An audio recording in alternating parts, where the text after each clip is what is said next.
Y comenzamos este segundo bloque del programa con un informe que tiene que ver con la historia de la deuda, la línea de tiempo, desde la banca de crédito de la Baring Brothers hasta el derrocamiento de Isabel Perón en este informe.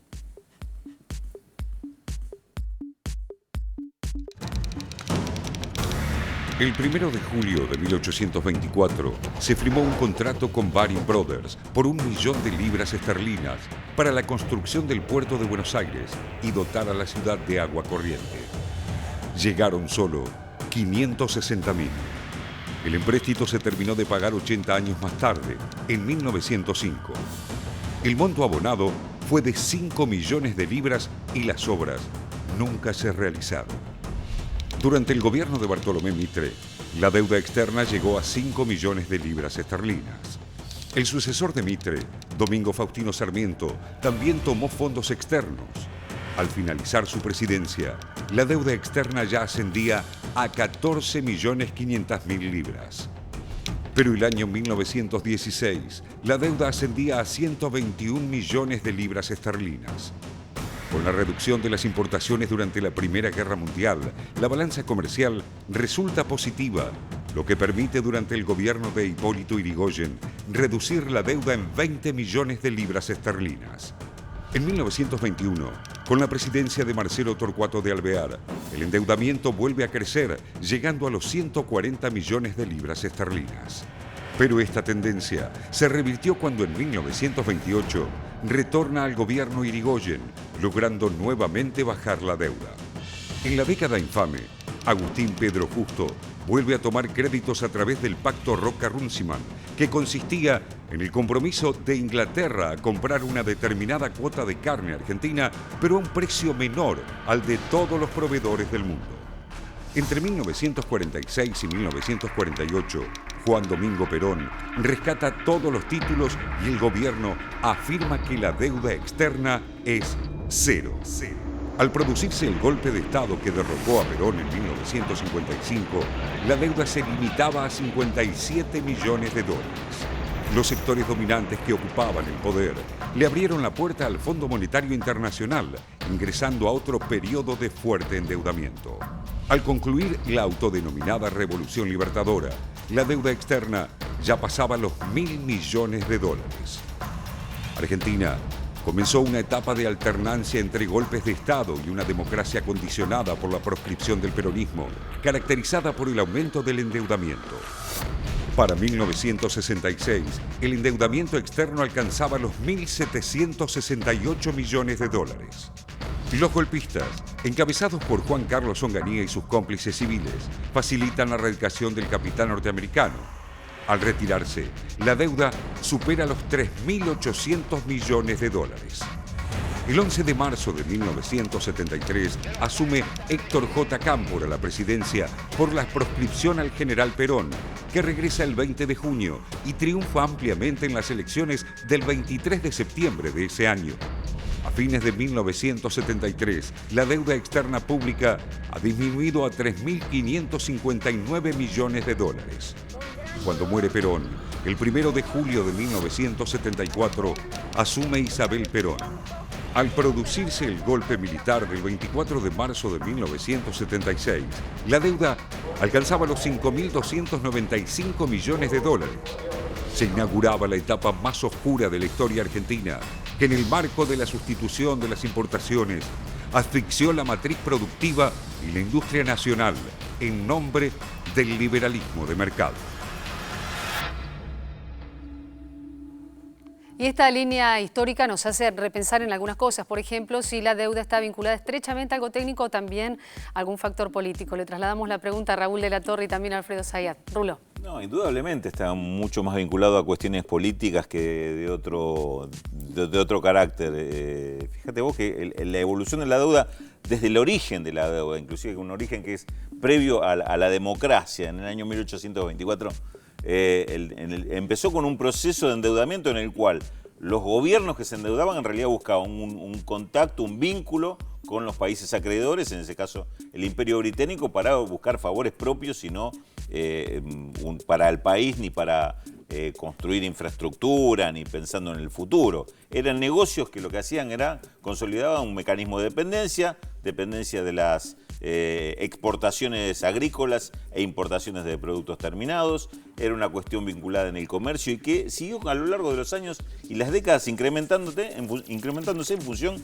de esos intereses que generalmente jugaban en contra del país y a favor de algunos grupos privilegiados. Claro, porque disculpame, porque es un potente, que lo que estás diciendo vos, un potente condicionamiento al desarrollo. Digamos, por eso tiene ese componente político, porque se vinculaba con Argentina y decir, bueno, la deuda ¿para qué? Bueno, como país agroexportador, ¿para qué?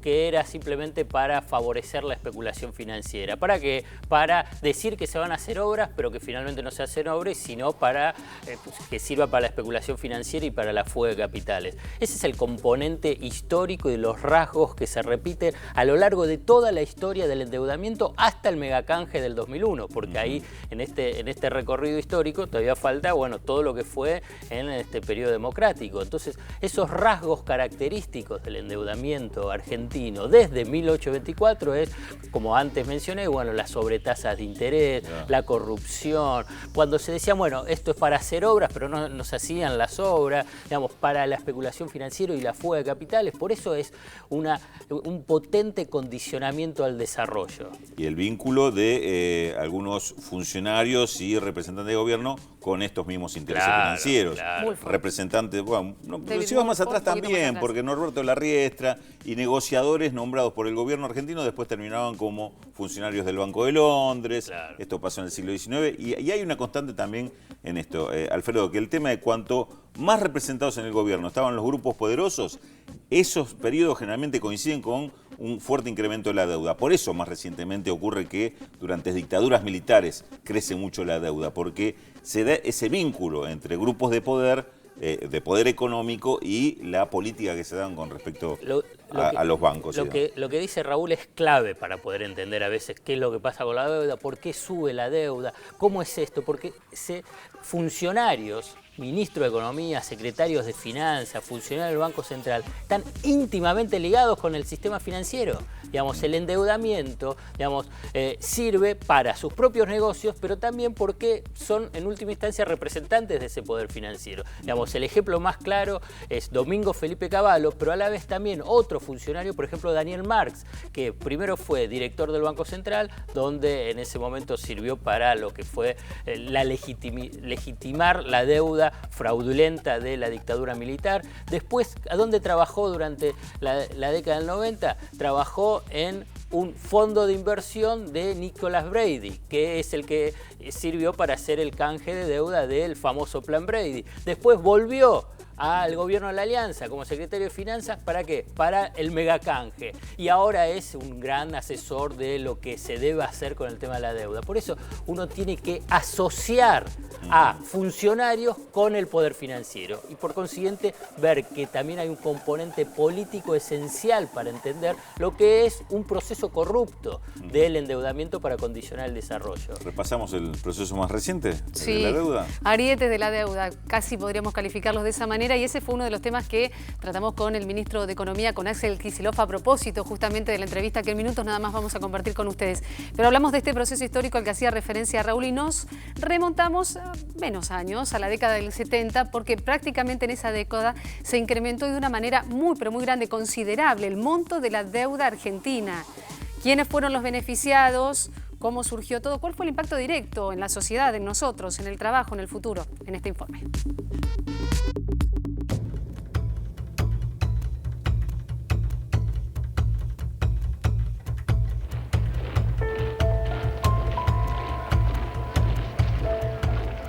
Cuando la dictadura cívico-militar se instaló el 24 de marzo de 1976, no solo se abrió el periodo más trágico de dolor y muerte en el país, también comenzó un proceso de endeudamiento inédito que necesitó silenciar tantas voces para consumar la entrega.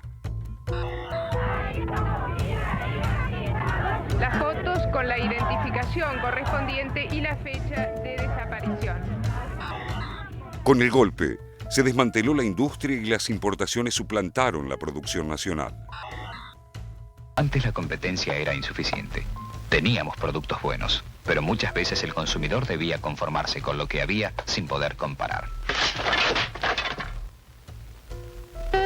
Ahora tiene para elegir, además de los productos nacionales, los importados.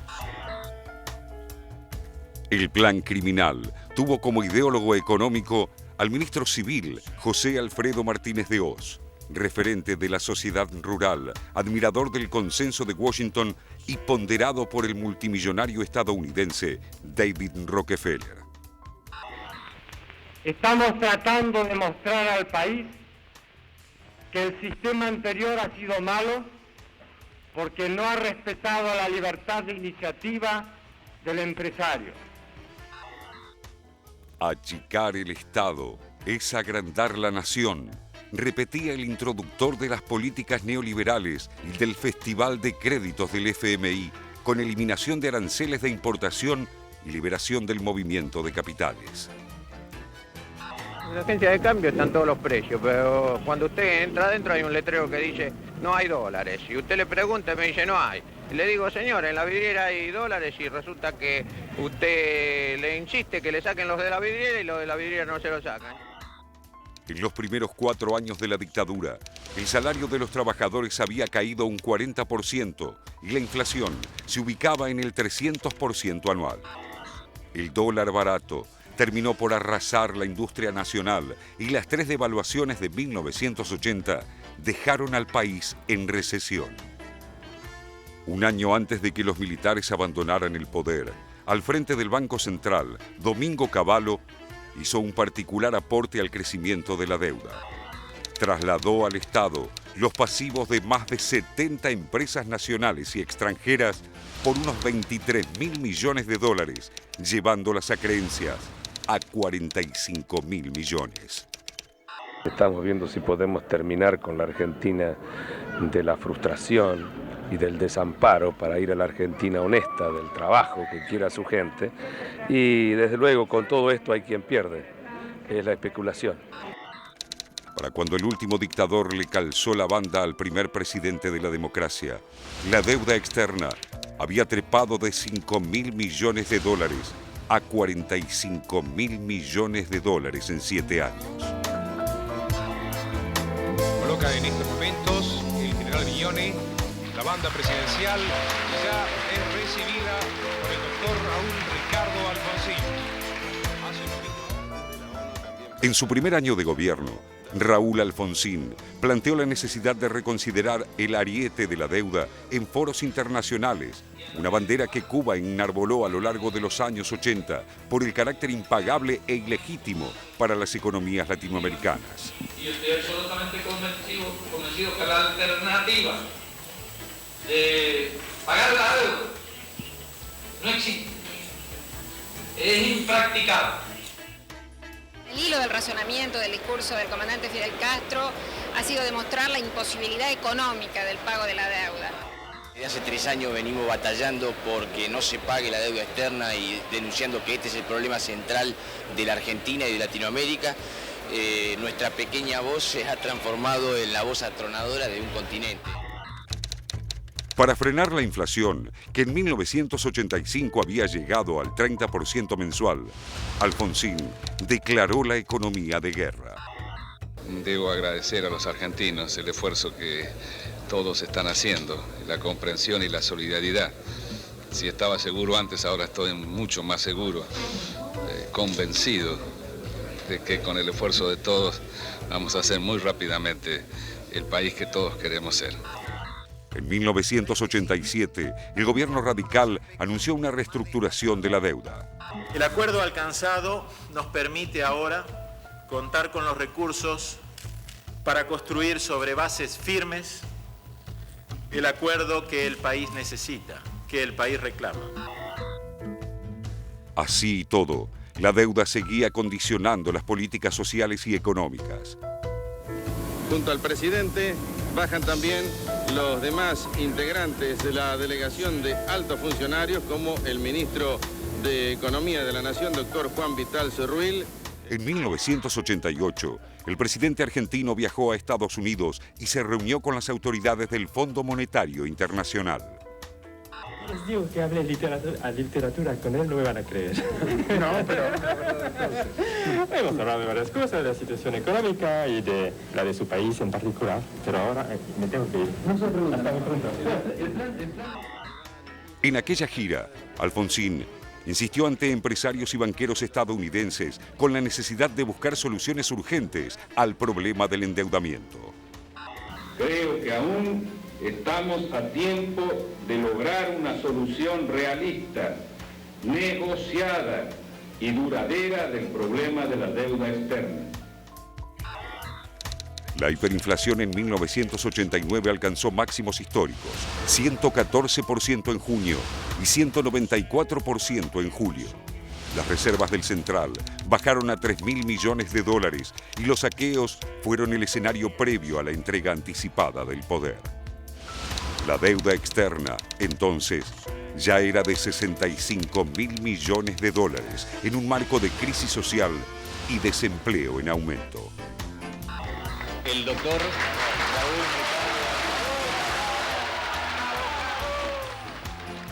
La llegada de Carlos Menem significó la irrupción de las políticas neoliberales en su máxima expresión.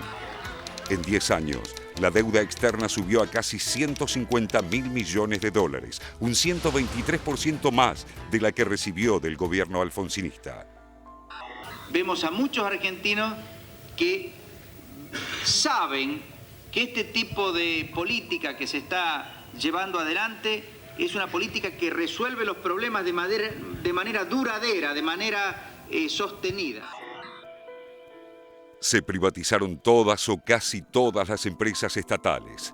Durante una ceremonia en la Secretaría de Energía se llevó a cabo el traspaso de las 2 empresas eléctricas en que fue dividida Segva para su privatización.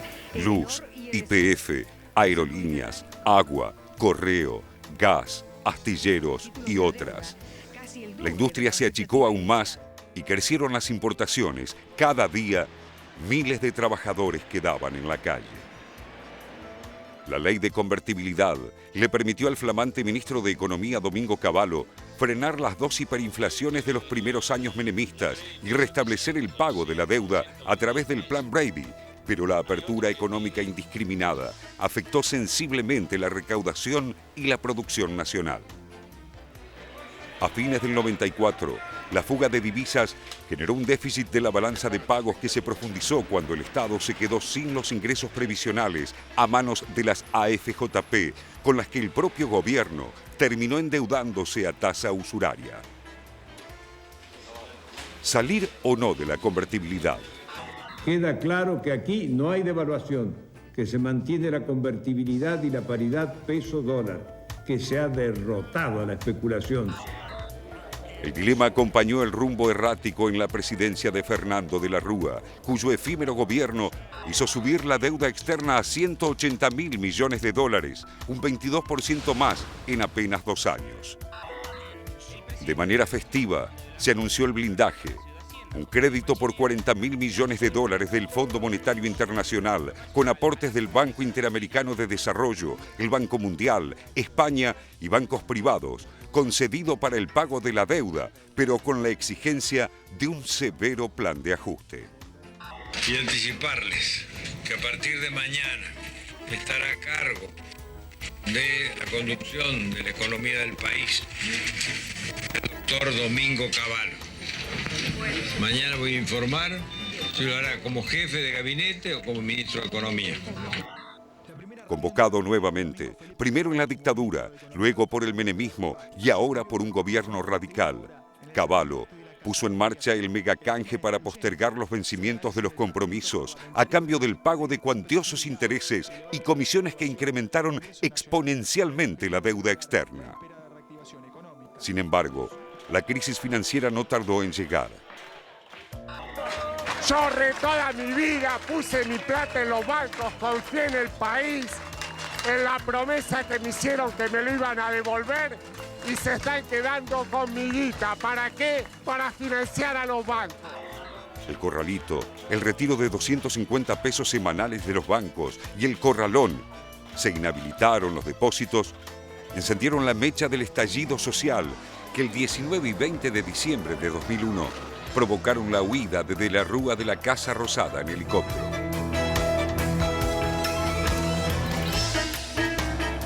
En los 25 años transcurridos desde el terrorismo de Estado hasta los 5 presidentes en una semana, el default y la especificación asimétrica con salida de la convertibilidad en el interinato de Eduardo Duhalde, la deuda externa argentina había recorrido un camino de ascenso imparable, pulverizando el bolsillo y los sueños de millones de argentinos.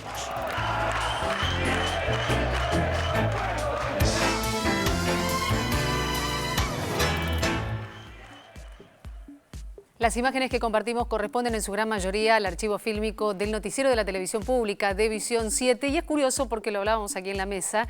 Aparecen por allí en blanco y negro algunos dirigentes ocupando distintos cargos que luego son ministros de Economía. Por ejemplo, hablemos de algunos. Comencemos con el rol que tuvo Martínez de Oz en el marco de la deuda. Raúl. Y es imposible no relacionar la imagen de Martínez de Oz con ese plan criminal, esa matanza de militantes, persecución que se realizó sobre tanta gente para aplicar una política que de otra forma, por los costos sociales que iba a tener, no se podría haber aplicado, nada menos que el comienzo de la aplicación del modelo neoliberal en Argentina, no casualmente en paralelo al que se aplicó en Chile con Pinochet, también con una dictadura mediante, y no puede dejar de relacionar el tema de la deuda como el gran financiador de toda esa política de vaciamiento. Algo decía recién Alfredo, ¿no? Cómo se relaciona el tema de la deuda no con política de desarrollo, sino justamente con lo contrario, ¿no? Tal como vos estás diciendo, Raúl, la deuda cumplió un papel decisivo para el despliegue de la política económica, porque modificó lo que se llama el patrón de acumulación del capital, o sea, cómo crecen las economías, cómo es el desarrollo de esa economía. A partir de 1976 no fue el de la producción, fue lo que es de la valorización financiera, para decirlo sencillo, la especulación, dólar tasa y financiamiento con endeudamiento para la fuga de capitales. Este recorrido histórico que vimos, que bueno, no se deprima, pero bueno, es parte de la historia, uno ve que en el 2004, porque también ahí mencionaba con el tema de la especificación asimétrica y el rescate de las cuasimonedas, en el 2004 el total de la deuda llegó a 191.300 millones de dólares. ¿Cuánto era cuando fue en el 76? 5.000 millones. O sea que en 28 años, apenas 28 años, creció un 2.450%. ¿Para qué y por qué? En función a la especulación financiera, a que la economía funcione en función a la especulación, o sea, la valorización financiera y no a la producción.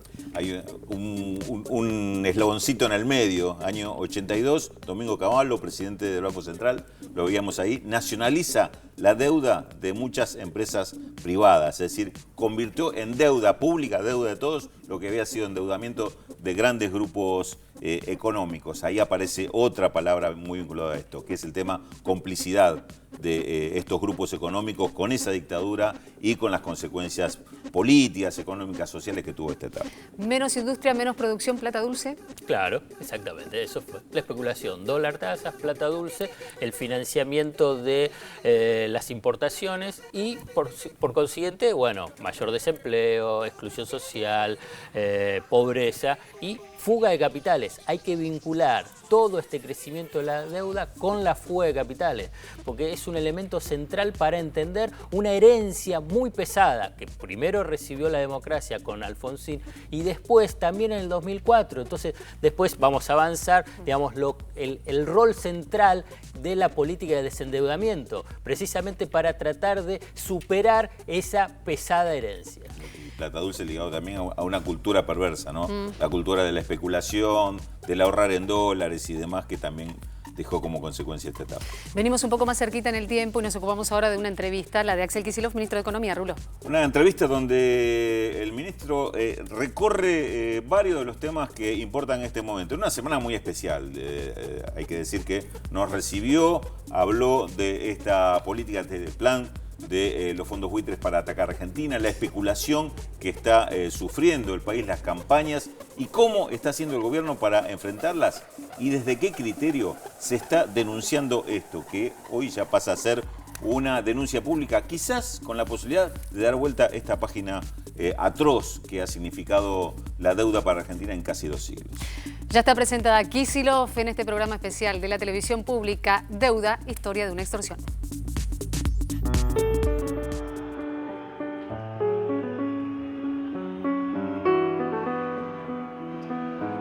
Ministro, la historia de la deuda en Argentina es la historia de crisis recurrentes de la economía. ¿En qué se diferencia este episodio que está viviendo hoy la Argentina con el tema de la deuda de otras crisis que en general han derivado en una mega devaluación? Bien, la verdad que es un enfoque interesante el de tratar de inscribir históricamente lo que está ocurriendo hoy con los fondos buitres en la historia universal y regional y argentina con respecto a la deuda externa. Argentina tuvo muchos eventos en sus 200 años de historia vinculados a la cuestión del endeudamiento con extranjeros. La verdad es que el default 2001 fue el final, a toda orquesta, de un proceso de sobreendeudamiento que venía desde el golpe de Estado del 76. Y la deuda funcionaba como uno de los resortes porque la deuda fue permanentemente un instrumento para imponer políticas económicas en el país. Por un lado, Argentina no podía pagar la deuda, entonces tenía que recurrir de nuevo al financiamiento internacional, no para hacer una nueva represa, un nuevo puerto, sino simplemente para pagar los vencimientos que no le alcanzaba el presupuesto para pagarlos. Eso presionaba sobre la balanza de pagos, sobre la disponibilidad de dólares, entonces apretaba sobre el presupuesto y apretaba sobre las cuentas externas. ¿Qué tenía que hacer el país en un modelo que obviamente tuvo complicidades y ganadores locales? No es que todos perdimos con el sobreendeudamiento. Hay algunos, los intermediarios financieros, muchos, entiendo yo, que estuvieron involucrados con negocios turbios vinculados a la deuda externa, y esto son investigaciones que están en curso por la justicia, pero que tanto desde adentro como desde afuera del Estado lucraron con la deuda externa. Pero lo fundamental es que como Argentina no podía pagar, tenía que ir a pedir nuevo endeudamiento, simplemente para no pagar, no para pagar, y para no hacer nada, no para hacer algo. Y ese nuevo endeudamiento venía siempre acompañado y empaquetado con los famosos planes de ajuste. Por eso es que el sistema financiero internacional terminó teniendo como representante central de sus intereses al Fondo Monetario Internacional, a los organismos multilaterales de crédito. La primera diferencia de esto que nos está pasando ahora es que viene a aparecer un problema con la deuda justamente en el momento donde Argentina se emancipó, después de 10 años de trabajo, de buena parte de los que eran los ejes centrales sobre los cuales se constituía esta bola de nieve del sobreendeudamiento y el condicionamiento de las políticas económicas. Lo central que ocurrió a partir de 2003 con Néstor Kirchner se inicia y después con Cristina Fernández de Kirchner es que el país se para distinto ante los acreedores externos. Ese default 2001, donde estalla todo por los aires, no se soluciona a la vieja usanza, que es ir de nuevo al pie, al Fondo Monetario Internacional, a los bancos, a los organismos, a pedir nueva deuda para salir del problema de la deuda. Lo que se hace es barajar y dar de nuevo. ¿Y cuál es la novedad? Que cuando Argentina está muy cerca, ahora, en el año 2013 y 2014, de pagar los últimos vencimientos grandes de esta deuda, cuando ya habíamos arreglado con todo el mundo este nuevo esquema de pagos, cuando Argentina realmente había roto finalmente las cadenas con este perverso proceso de reendeudamiento y condicionamiento a sus políticas públicas, justo en ese momento, y lo digo y lo repito, justo en ese momento, una parte de esos acreedores venían a ser, no casualmente, los fondos buitres. Y los fondos buitres es la parte no negociable y no arreglable de la deuda, porque los fondos buitres son buitres precisamente porque lo que quieren no es establecer un esquema de pago que le permita al país sostener su proceso de desendeudamiento, sino todo lo contrario. Compran títulos del default de 2001, después de los acuerdos, las reestructuraciones que se hicieron con todos los acreedores en 2008, los compran para ir a los tribunales, no para conseguir un pago como todos los demás. Justamente lo contrario que ellos dicen que pasa. Lo que fueron a buscar son condiciones especiales.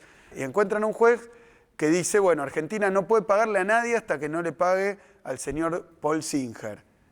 Una vergüenza internacional ese señor, su trabajo, sus formas, sus modos, sus lobbies, sus aprietes, digamos, un verdadero energúmeno en el terreno de las finanzas internacionales. Bueno, o no le pagan a este señor o no pueden pagarle absolutamente a nadie. Cuando aparece esto, bueno, ahí empiezan a surgir de abajo de las baldosas protegidos, entenados, empleados, lobistas, internos y externos, que arman un coro con mucha plata para ponerlo en los diarios locales y extranjeros, que dice, o Argentina paga o va a haber un desastre, o va a haber una hecatombe. Fíjense si esto no es una extorsión, y de las más penosas, ¿no? Porque los gobiernos democráticos tienen como uno de esos atributos claros determinar cuál es la orientación y la política económica del país. Ahora, si uno está esclavizado por el sistema financiero como país, y es el sistema financiero el que para cobrar impone las condiciones, la verdad es que los pueblos se convierten en víctimas y dejan de tener esa capacidad de decisión sobre lo que ocurre con sus propias economías.